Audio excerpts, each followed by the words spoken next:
And then we got a rematch. My other pick of games to watch this week, Super Bowl rematch.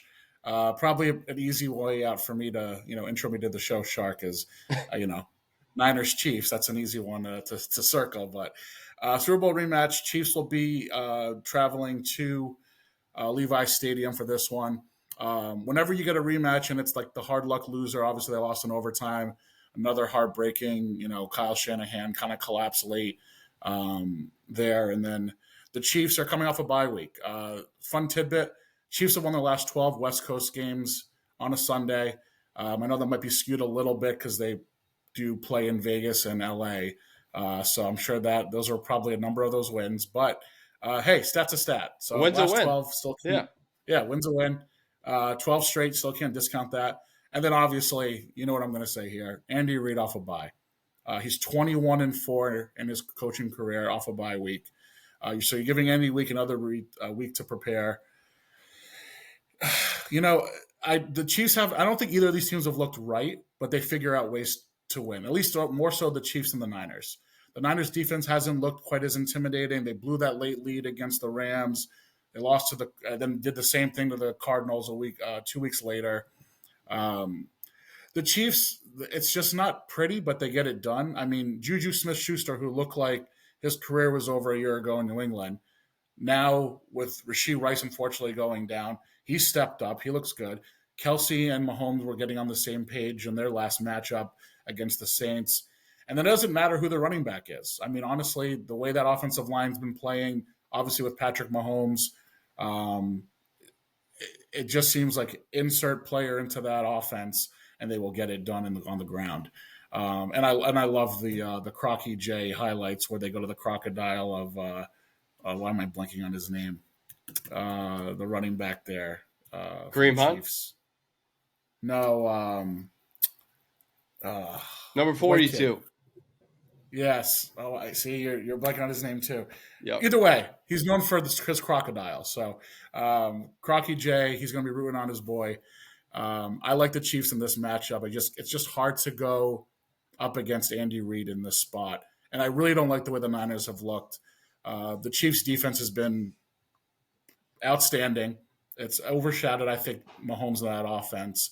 So I'm going to ride with Spagnuolo and Reid off the bye week here, and I'm going to go with the Chiefs. Yeah, I agree with you too. Everything that you're saying with Kansas City, and it's funny, Tig, is if you look back at 2022, right? We always saw, Patrick Mahomes sprained ankle.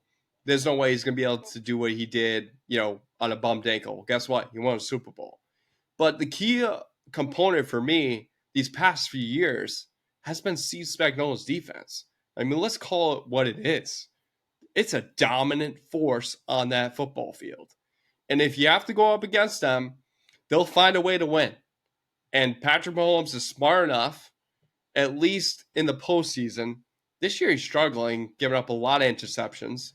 I think he's like close at the top when it comes to interceptions. He was at 5 last time I checked. And he's continuing to not make the best decisions because I think he's looking for, Xavier Worthy downfield and obviously Rice before he got hurt, and now Juju Smith-Schuster. So I think he's going to have to learn that he can do little and still get more out of his defense. And so I think he has to recognize that and really become like a manager, right? And I'm not saying that Patrick Mahomes is in that category by any means. He's one of the best of all time. But I think this is a year where you can start relying on the running game with Kareem Hunt, utilizing that offensive line, having little trick plays here and there, make that offensive work, look for the deep shot, try to find Travis Kelce more. But their defense is so good that you don't necessarily need to rely so much on Patrick Mahomes anymore. So I think that's a key component that, is getting overlooked. And in this playoffs, come the playoffs, if you have a top 5, top 10 offense and you have a top 10 defense, you're more likely to get to the Super Bowl, just like Houston is currently. So Kansas City finds a way to win. They're continuing to find a way to win. And I agree with you. I think right around that ballpark, I had 24-20 Chiefs, just because I really think highly of Andy Reid and that coaching staff, what they've been doing these past few weeks. has been tremendous, especially with little what they have to play for. With little what they have to play, guys that are getting hurt left and right. So I definitely agree with that. I think, 49ers, again, they lose in a Super Bowl match, a rematch. Right. It is what it is, right? Before we leave this podcast tonight, we do have some news that we want to get into. We're going to have Sam Smith. Sam Smith covered the Chicago Bulls in Michael Jordan's entire career.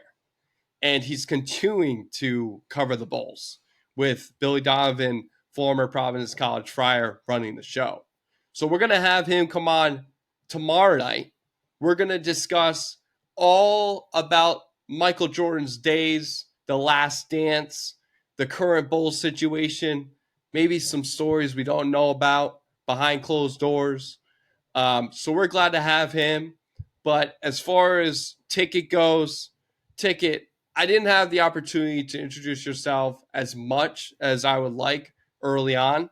So if you kind of want to fill in the gaps of, where you started and how people can Sure. find you all over social media. Yeah, and thanks for that. Like I said, thanks to you for having me on this week. Obviously, first time we've talked about this for a little bit. Having this collab, but yeah. So you talked about my sports teams earlier. Big Yankees, Jets, Lakers. Growing up in the '90s and starting to follow sports mid '90s. Derek Jeter, Kobe Bryant. Those were like the guys to me, Yep. and everything like that. So as I became more of a fan of the players than the team, but you still, a loyal guy. I don't waver.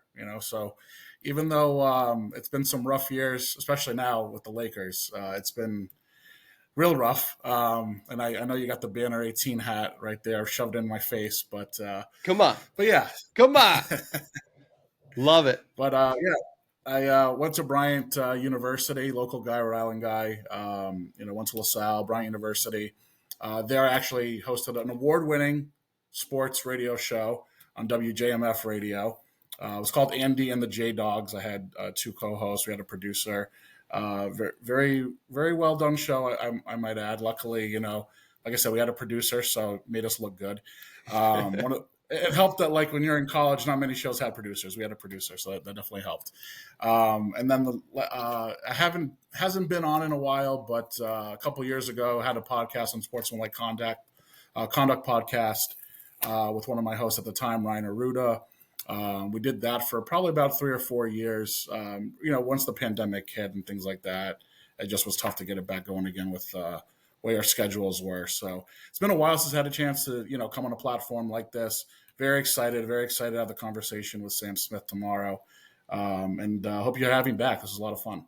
Oh, absolutely, for sure. And next week we'll talk about the NBA, right? We got NBA season starting off. So I think this is a perfect time to have Sam Smith come on, talk about obviously, the old bowl days, but also the new bowl days.